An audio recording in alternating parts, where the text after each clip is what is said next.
Okay, so now I'm going to do the last 3 of the 8 brocades. This is the 5th one. It's called, I think, the angry eye on the fist. So you step out a little bit. I think some people think you should step out into a horse stance. That's not the way I was taught. It's not quite a horse stance. It's fair, your feet wider than your hips, but not quite a horse stance for me. But you do want to go down a little as if you are going into horse stance maybe. Fists beside your waist like this, and then you need to push this fist forward, one fist forward.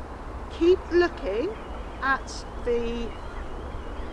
this round bit at the top of your fist here, and you want to really clench your fist hard so that you can really see that it's moving. Keep looking at it and then release, bring back. And then you do the same thing again here. So you're really looking intensely at that top of the wrist there, squeezing as hard as you can, moving it out to a comfortable distance and then release. Another thing, you need to breathe in, so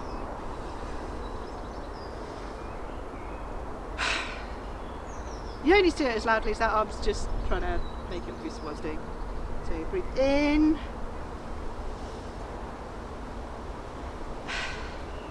Now you probably see me looking at, you really do want to feel like you're looking intensely at it. And it's called the angry eye at the fist. You look angry, I guess. That's not quite how I do it. But I'm not sure what the point of this one was, but I do feel like there's a definite effect of it. So it's really, you really do have to make sure though, you don't worry about it shaking, just look at it and then release and bring it back. You do that, I think 5 times of this one is enough as well. So yeah, that's a relatively easy one, I guess. Then this next one, a little bit more awkward. Although I think it is quite a tiring one, I also like to do this a fair bit just because I happen to like it. So this one you do go into a horse stance like this, and then turn to the left, turn to the right, I think, first. So looking behind you, down, your head's facing down. Then you want to be looking between your legs. Move your head so that it's looking up, looking behind you, and then to the front. Looking behind you, down, looking between your legs, looking behind you again, and then you bring it to the front. Then you want to breathe in, it's going this way, moving slowly down. Okay, I don't normally look between my legs, it's just I actually look at the floor between my legs, but I think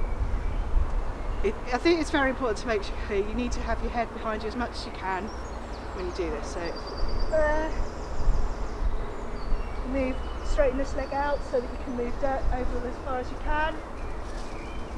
Down, straighten this leg out as you move up to the left, look behind you on the left, and then to the front. And then you do it the other way. So then straighten your leg out, looking behind, head down,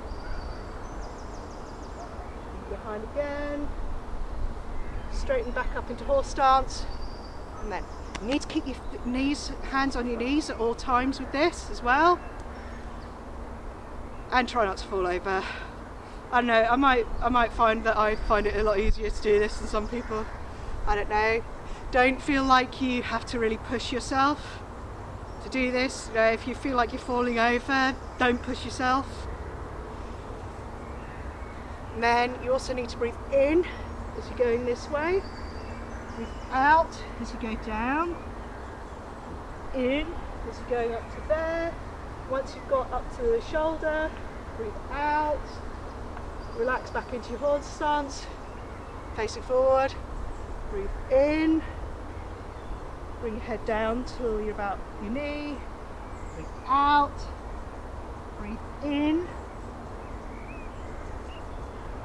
and then breathe out again once you're up to here, up to your shoulder, relax back into your horse stance, and then you're breathing out again. Because it's such a hard one, it's probably fine to do it 3 times. I just like it, so I end up doing it 5 times both sides a lot of the time. Sorry, I don't know what that one's called either.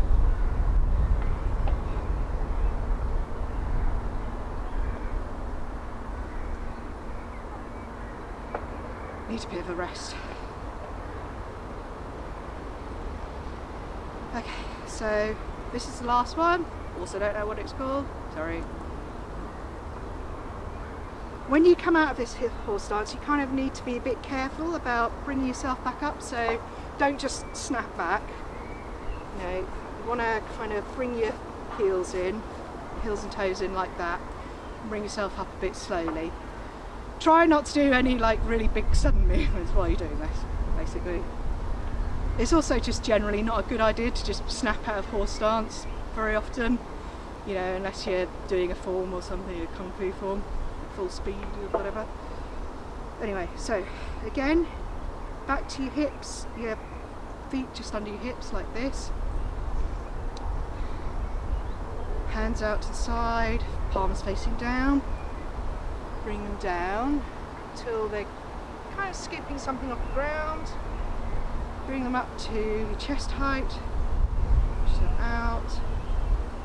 Push them out till, this is probably like holding the moon, this one is called. Or no, pushing up to the sky. Bring your hands around to the small of your back, like that. Your fingers are touching, thumbs around your hips, small of your back. Lean down a little bit, so bend your legs a little bit, so you lean down a little bit and then go. You really have to push out a sort of a breath, like, and you're kind of trying to breathe up in, straight up into the sky. So you bend down a little bit and then leaning back, so you're breathing straight into the sky. Again, so then you want to breathe in, breathe out, breathe in. No, that's not it. This is quite awkward because you want to time it so you're breathing out. There.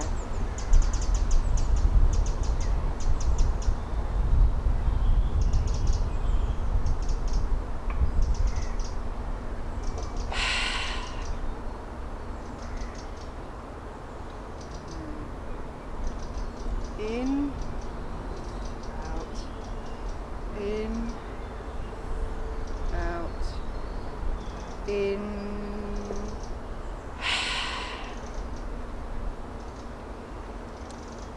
One more time. Hands back down, down, so you're scooping something off the ground, bringing it up to your chest, pushing it out, pushing up to the sky. You don't need to really stretch with this one, just feel like you're just pushing something slightly out of reach, maybe a balloon or something. Bring your hands round, to the small of your back, then slightly.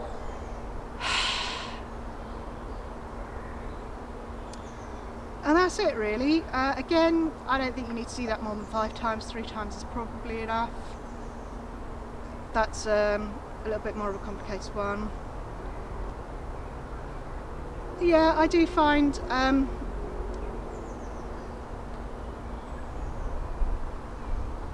yeah, I might not do these very often. Oh yeah, that's the thing I wanted to say. I also, one thing that quite often triggers me doing this is if I'm feeling a bit run down, or if I've got like really bad sinuses, you know, if I'm feeling really blocked up, I've got, you know, some sort of illness, I find it helps really clear that. So it's a good thing to try if you are just feeling really tired and slightly ill or anything like that. I do find it can quite help.